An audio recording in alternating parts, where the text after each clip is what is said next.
Assalamualaikum warahmatullahi wabarakatuh. Yang terhormat Bapak Muhammad Misbahul Munir, MPD, selaku dosen pengampu mata kuliah problematika pembelajaran SD, dan tak ketinggalan pula teman-teman yang berbahagia. Di sini kami kelompok 1 yang beranggotakan Triana Etika Saputri, Anis Sofiati, MAD Rizky, Yunita Sari, dan Putri Suci akan mempresentasikan hasil diskusi kami yang berjudul Problematika Pembelajaran SD dalam Bidang Pendidik atau Guru.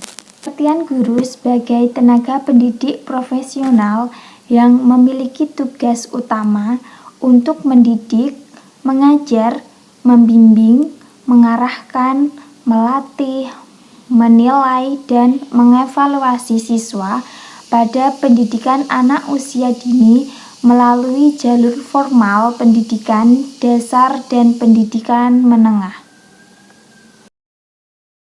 Di sini saya akan melanjutkan pembahasan mengenai problematika pembelajaran SD dalam bidang pendidik atau guru. Yang pertama yaitu ada peran guru dalam pendidikan karakter. Ki Hajar Dewantara mengajarkan sistem tripusat pendidikan, yaitu sekolah, keluarga, dan masyarakat. Konsep tripusat ini tidak bisa diabaikan.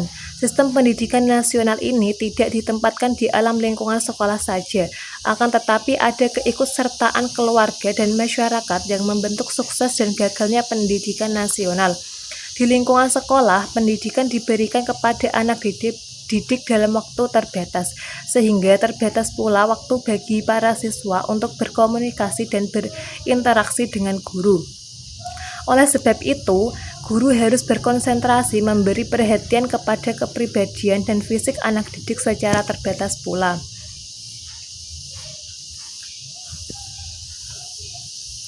Yang kedua, peran guru dalam pengembangan pembelajaran. Peranan guru adalah sebagai pengorganisasi lingkungan belajar dan sekaligus sebagai fasilitator belajar. Peranan pertama meliputi peranan-peranan yang lebih spesifik, yaitu 1. Sebagai model, guru sebagai model, 2. Guru sebagai perencana, 3. Guru sebagai peramal, 4. Guru sebagai pemimpin, dan yang kelima, guru sebagai penunjuk jalan atau pembimbing ke arah pusat-pusat belajar. Baik teman-teman, selanjutnya ada peran guru dalam pengembangan pembelajaran. Peran guru adalah sebagai perorganisasian lingkungan belajar dan sekaligus sebagai fasilitator. Peran guru pertama meliputi peran-peran yang lebih spesifik. Yang pertama, guru sebagai model, dan yang kedua, guru sebagai perencana, yang ketiga, guru sebagai peramal, dan yang keempat, guru sebagai pemimpin. Yang kelima, guru sebagai penunjuk jalan atau membimbing ke arah pusat-pusat pembelajaran. Pengembangan pendidikan dipandang penting dan diperlukan bagi suatu organisasi, antara lain karena dengan adanya perencanaan diharapkan tumbuhnya suatu pengarahan kegiatan, adanya pedoman bagi pelaksanaan kegiatan yang ditunjukkan kepada pencapaian tujuan pembangunan. Selanjutnya, dengan perencanaan maka dapat diperlakukan suatu perkiraan atau forecasting terhadap hal-hal dalam masa pelaksanaan yang akan dilalui. Perkiraan dilakukan mengenai potensi dan prospek perkembangan, tetapi juga mengenai hambatan dan resiko yang dihadapi. Dengan perencanaan dilakukan penyusunan skala prioritas, memilih urut-urutan dari segi pentingnya suatu tujuan, sasaran maupun jenis kegiatan usahanya. Problematika guru dalam dunia pendidikan. Yang pertama yaitu problem internal. Di sini ada 4 problem internal guru dalam dunia pendidikan. A. Menguasai bahan materi. Menguasai materi harus dimulai dengan merancang dan menyiapkan bahan ajar atau materi pelajaran yang merupakan faktor penting dalam pelaksanaan kegiatan pelajaran dari guru kepada anak didiknya. B. Mencintai profesi keguruan. Untuk itu, seyogyanya memiliki perilaku dan kemampuan yang memadai dalam mengembangkan kemampuan peserta didik secara utuh. C. Keterampilan mengajar. Di sini ada 10 kompetensi guru yang merupakan profil kemampuan dasar dalam keterampilan mengajar, yaitu 1. Menguasai bahan, mengelola program belajar, mengelola kelas, penggunaan media dan sumber, mengelola interaksi belajar mengajar, menilai prestasi siswa, mengenal fungsi layanan bimbingan dan penyuluhan, mengenal penyelenggaraan administrasi sekolah, memahami prinsip-prinsip dan menafsirkan hasil penelitian pendidikan guru untuk keperluan pengajaran. Yang D, yang keempat, menilai hasil belajar siswa.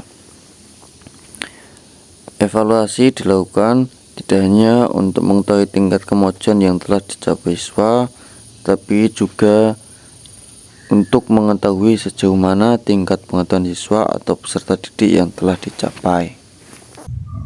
Yang selanjutnya adalah problem eksternal. Problem eksternal ini berasal dari luar diri guru itu sendiri. Yang pertama yaitu karakteristik kelas, seperti besarnya kelas, suasana belajar, fasilitas, dan sumber belajar yang tersedia. Yang kedua, karakteristik sekolah. Yang dimaksud misalnya disiplin sekolah. Apakah disiplin sekolah yang diterapkan itu membuat guru merasa nyaman, apakah tidak? Nah, itu yang dimaksud di sini. Kemudian, solusi problematika guru dalam dunia pendidikan. Dari problem yang sudah kami bahas, nah ini adalah solusinya untuk mengatasi problematika guru dalam dunia pendidikan. Yang pertama adalah peningkatan kompetensi melalui program sertifikasi guru. Jadi ada program sertifikasi guru ini untuk meningkatkan kompetensi melalui pelatihan yang diadakan oleh dinas atau oleh pemerintah.